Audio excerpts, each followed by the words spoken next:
Começando a entrevista agora aqui com o meu avô, Octacílio de Oliveira Andrade.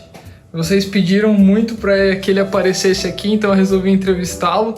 Estamos aqui no escritório dele, que é uma pequena parte da biblioteca dele, na verdade, que era muito maior do que isso, praticamente o tamanho de uma casa. E agora ele vai se apresentar um pouco. Vô, fala um pouquinho do seu currículo, por favor. Bem, é bom dizer que, para ter uma ideia de mim, que eu nasci no estado do Ceará, no longínquo ano de 1937. Meus pais vieram para São Paulo comigo, é claro. Eu ainda criança. Aqui eu tive minha segunda infância em São Paulo. Estudei, fiz tudo que podia, trabalhei muito e fui desenvolvendo. Eu fiz depois aqui, fiz os cursos normais que se faz na juventude e depois eu ingressei na Faculdade de Direito, que foi uma luta extraordinária, né? Mas a minha escolha do direito foi exatamente porque em 1959 eu fiz um curso de escrivão de polícia que tinha em São Paulo, na Escola de Polícia de São Paulo, na velha Escola de Polícia de São Paulo, na rua São Joaquim, e lá eu fiz esse curso de um ano letivo inteiro, e tinha várias matérias jurídicas, e eu me apaixonei pelo direito. Eu tinha pretensão de fazer engenharia, mudei toda a minha vida e fui pelo direito. E terminei lutando para ingressar numa boa faculdade, e tive a aventura de entrar numa das melhores faculdades de Direito do Brasil, que é a Faculdade de Direito da USP, do Largo São Francisco, e lá eu fiz um curso magnífico. Tive grandes colegas que estão hoje no apogeu da glória, ainda por aí, nas suas idades bastante avançadas. E fiz Direito, depois eu fiz Ciências Sociais também, fiz também Estudos Sociais, fiz alguns cursos de graduação, fiz mestrado, sou mestre de Direito Penal pela USP também, enfim, fiz algumas coisas na vida. E trabalhei em vários lugares também, rapidinho. Pra você ter uma ideia, eu fui mensageiro da West, a West Telegraph Company, né? Uma empresa inglesa de telegramas. Quando eu tinha 13 anos eu ingressei lá oficialmente, formalmente. Lá fiquei e trabalhei um período, depois saí, fui para outra empresa como office boy. Fiquei até assumir como auxiliar de escritório e aí saí a ingressar no serviço público e depois comecei a fazer a faculdade de Direito e aí foi em frente. E o senhor pode falar o nome de alguns colegas conhecidos do senhor que estudaram lá na São Francisco na época? Tem muita gente. Nomes notáveis aí, Aloysio Nunes Ferreira Filho, que é meu amigo pessoal, foi presidente do 11 no último ano nosso lá, é um amigão que já foi tudo, aí foi ministro várias vezes, foi ministro da Justiça, foi tudo. Senador. E agora parou, mas ficou como senador da República até recentemente. E tem muita gente, olha, Barros Munhoz, o Miguel Reale Júnior, grande mestre de Direito, foi meu aluno sentado, foi meu amigo ali sentar comigo nos bancos escolares, era filho do reitor da universidade, o Miguel Reale, o pai, o grande filósofo brasileiro. E o Reale Júnior, o Miguel Reale Júnior é um dos grandes juristas brasileiros e um dos maiores penalistas do Brasil, sem dúvida nenhuma. Esse é um nome que eu me orgulho de ter. E tem muitos outros que foram meus companheiros, muitos desembargadores que foram meus companheiros, estão hoje já aposentados como desembargadores, é claro. Então tem um bocado de gente, e tem alguns que até enveredaram pelo caminho do terrorismo, até tem um deles, um grande, um cara extraordinário, que era um capitão da Força Pública, e ele, no finalzinho do curso, ingressou nesse movimento subversivo da época, foi assaltar banco, essa coisa, e terminou morrendo no Chile, na briga lá com o pessoal do Pinochet. Bastante gente aí nessa lista. É muita gente, não dá para se falar de todos assim, não, mas sabe como... Sim. O pessoal, normalmente, quando a gente vê as histórias assim de sucesso, que pra mim o senhor é uma história de sucesso. Eu acho que pra muita gente que acompanha também, quando eu falo do senhor, até os seus alunos também imaginam isso. Mas como que começou essa história na questão da carreira, né? Vamos falar só de carreira, porque são muitos anos de vida, não caberia num único vídeo. Mas em carreira, o que o senhor já trabalhou e como que foi essa trajetória até alcançar um posto máximo de delegado de classe especial, de dar aula em tantas universidades renomadas também? Realmente, eu diria, modéstia à parte, que embora, aliás, eu parafraseando um grande mestre da São Francisco que dizia: eu não subi muito na vida, dizia ele lá, mas considerando de onde eu vim, eu estou nos píncaros da glória. Eu faço minhas palavras deles. Eu posso não ter subido muito na vida, mas considerando os degraus que eu alcancei, eu cheguei aos píncaros da glória, sem dúvida, porque eu fui de um humilde migrante que vem do Ceará, pobre, sem condições. Eu cursei a melhor faculdade de Direito do Brasil, sem dúvida nenhuma. Ingressei numa carreira difícil, por concurso de tiros e provas como delegado de polícia, né? Cheguei até o final da carreira, que é o classe especial, exerci os mais diversos, como disse um amigo ontem, falando de mim, por causa do meu aniversário, ele dizia que eu só não fui delegado geral, que é o chefe geral da Polícia Civil, mas o resto eu fui tudo. Então eu consegui exercer quase todos os cargos. Então isto é uma glória. Sim. Como professor de Direito, eu me apaixonei pelo coisa que eu fiz filosofia também, e aí passei a me apaixonar. Eu dei aula no Estado, como professor de Geografia e História. Depois eu entrei na Faculdade de Direito, estava fazendo mestrado em Direito, e aí entrei na Faculdade de Direito e comecei a lecionar. E ali também eu alcancei, porque eu cheguei nas Faculdades Intergradas de Guarulhos, hoje Unimesp FIG, eu cheguei à titularidade, eu fui professor titular, o último cargo da carreira, cheguei até exercer cargo da direção também. E na UNG eu também fui professor titular também, lá e cá, professor de Direito Penal e Direito Processual Penal, além de outras disciplinas que ele lecionava por necessidade, às vezes, de preencher currículo, etc. Então, realmente, considerando isto, eu posso dizer, eu tenho a glória de dizer também, em meio a isto, que por ter ficado tantos anos dando aula, 27 anos na Faculdade de Direito aqui da FIG, passaram pelas minhas mãos, e de todos os professores que lá estavam, muita gente importante, né? E eu tive a honra, há pouco tempo, de ir numa festa que foi dada aqui para o ilustre presidente do Tribunal de Justiça do Estado do Mato Grosso, um aluno meu, que fez questão que eu estivesse lá com ele. Tive o prazer de estar com o governador do estado, um jovem governador, e outras pessoas, e foi meu aluno, e gosta de mim, tem o prazer de me encontrar. Então isto é um presente que não tem dinheiro que pague, realmente é uma coisa grande. Então, e tive muita gente, aqui mesmo, muitas pessoas que chegaram a delegado-geral na Polícia Civil foram meus alunos na faculdade. Eu tive 3 delegados gerais que foram meus alunos na Faculdade de Direito.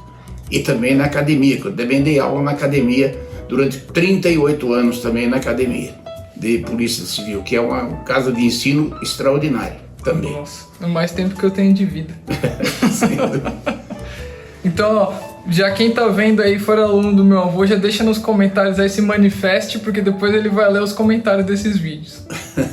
Ivo, dentre essa trajetória toda, se o senhor quiser, puder falar, quais foram os momentos mais difíceis, assim, se houveram dúvidas nessa trajetória? Se teve, como foi esses momentos que o senhor passou e superaram, momentos mais difíceis e os melhores momentos de toda essa trajetória, desde lá do sertão do Ceará?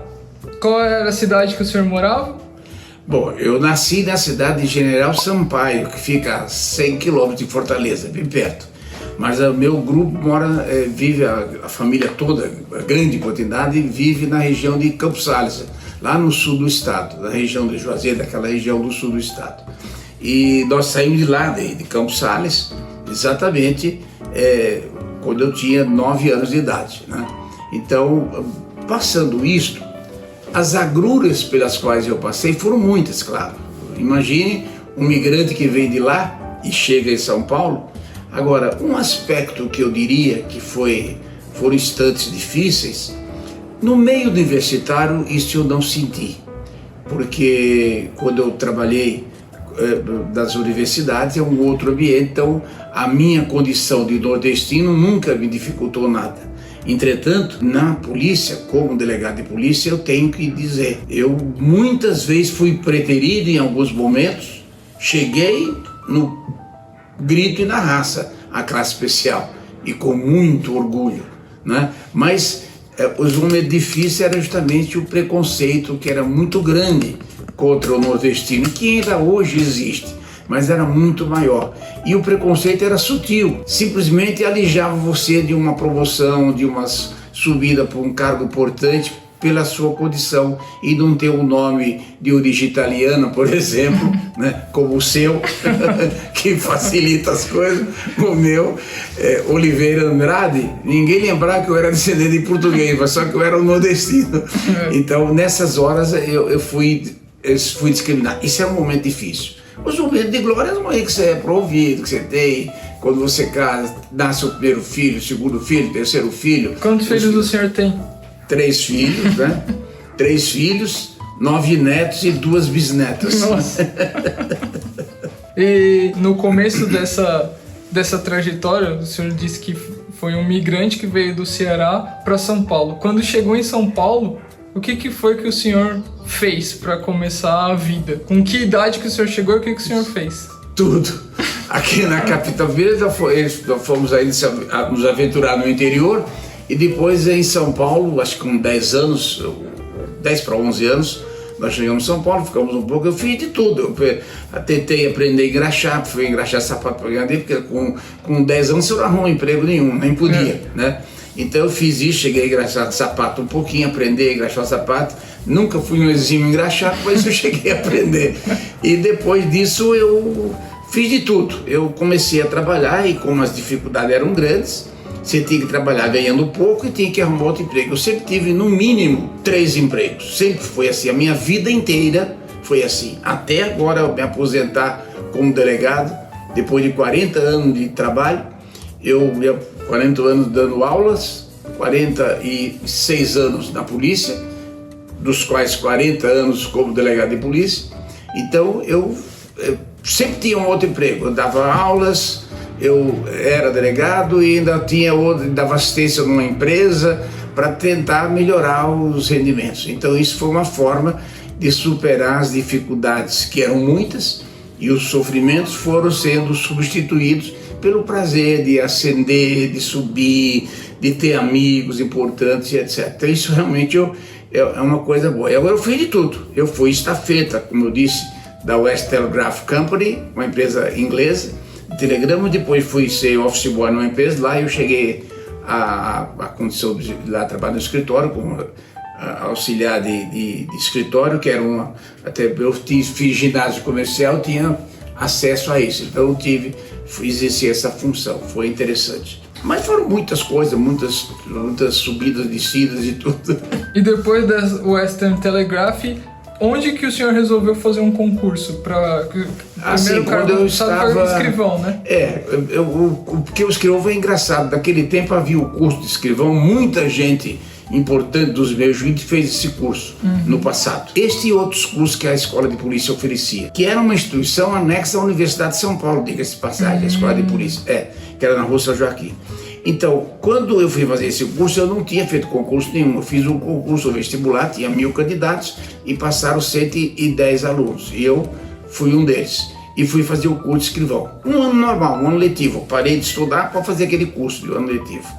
Ali eu me apaixonei. Quando terminou, eu fiz, para você ter uma ideia, eu fiz os 3 concursos que apareceram de cara. Quando eu acabei de me formar no curso de escrivão, eu fiz concurso para escrivão de polícia, investigador de polícia e carcereiro policial.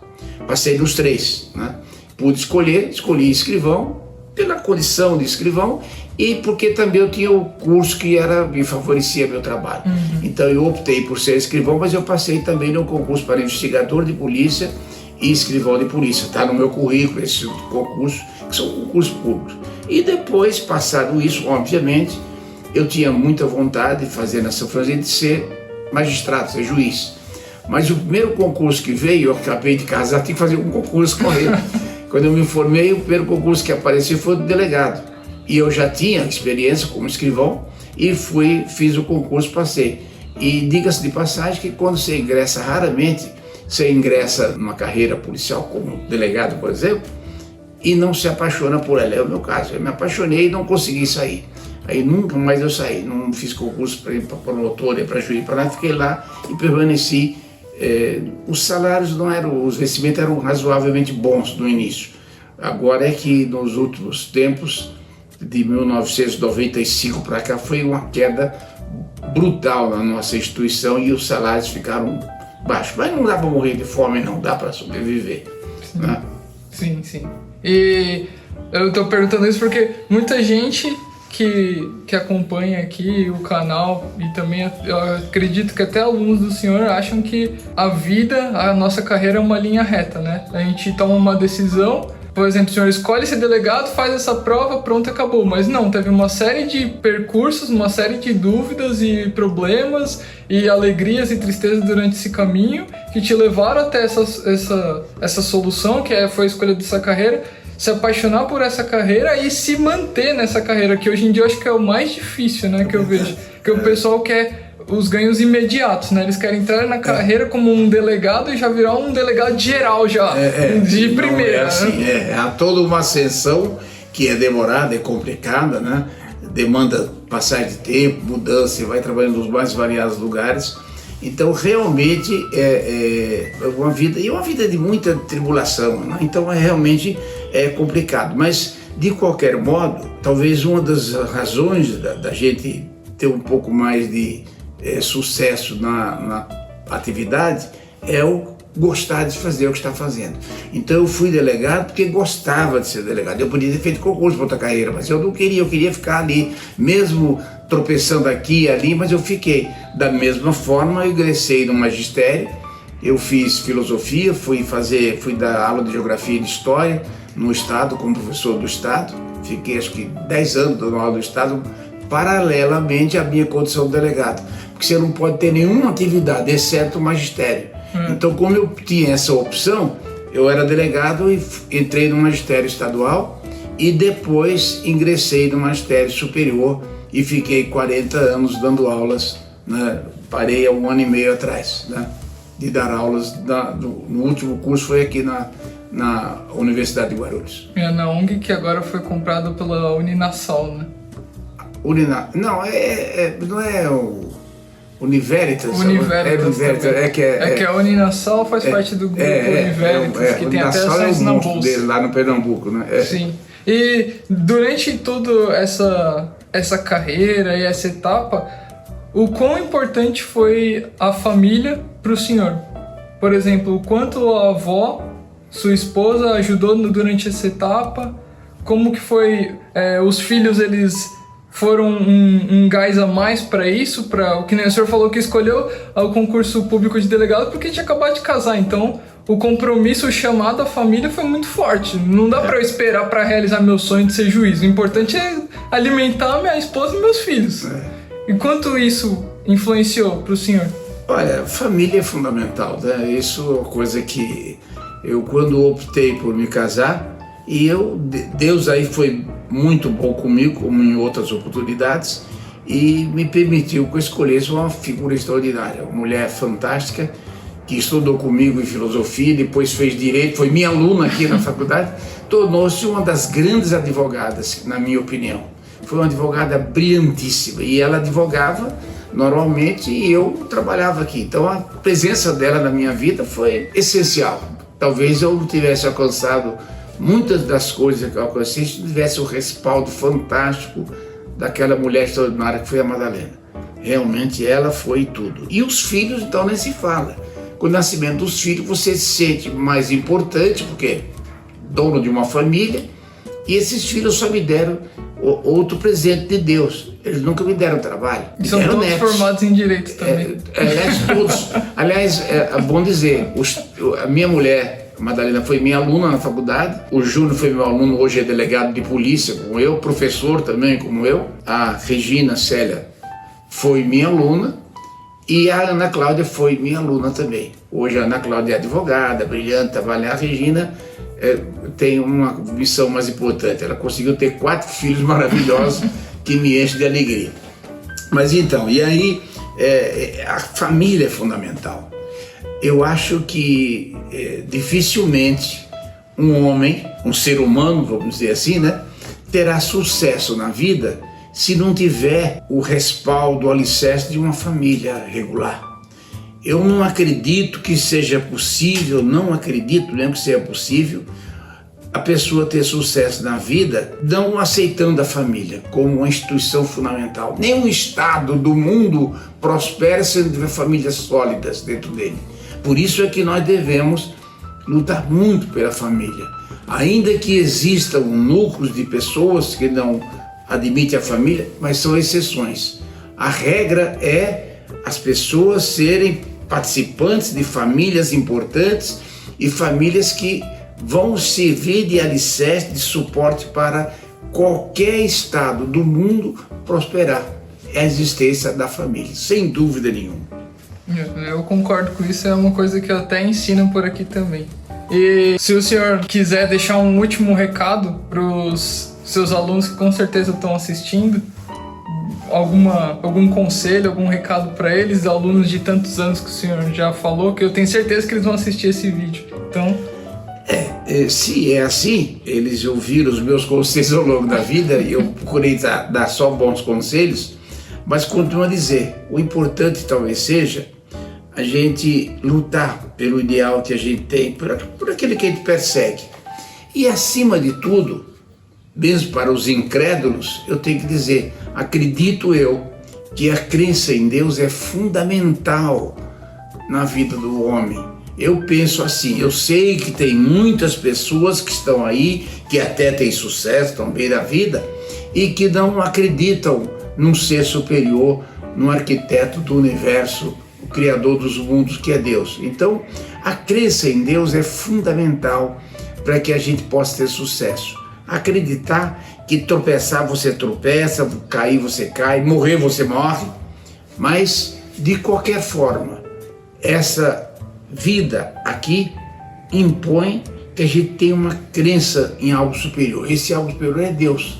Eu acho que a crença em Deus e professar uma religião não precisa ser necessariamente aquela que eu professo, que é a católica. Eu sou católico, apostólico, romano, praticante. Mas você pode ter uma outra religião, de preferência aquela que se volte a um Deus único. Talvez seja um dos caminhos mais adequados para o homem se sentir espiritualmente completo. Perfeito.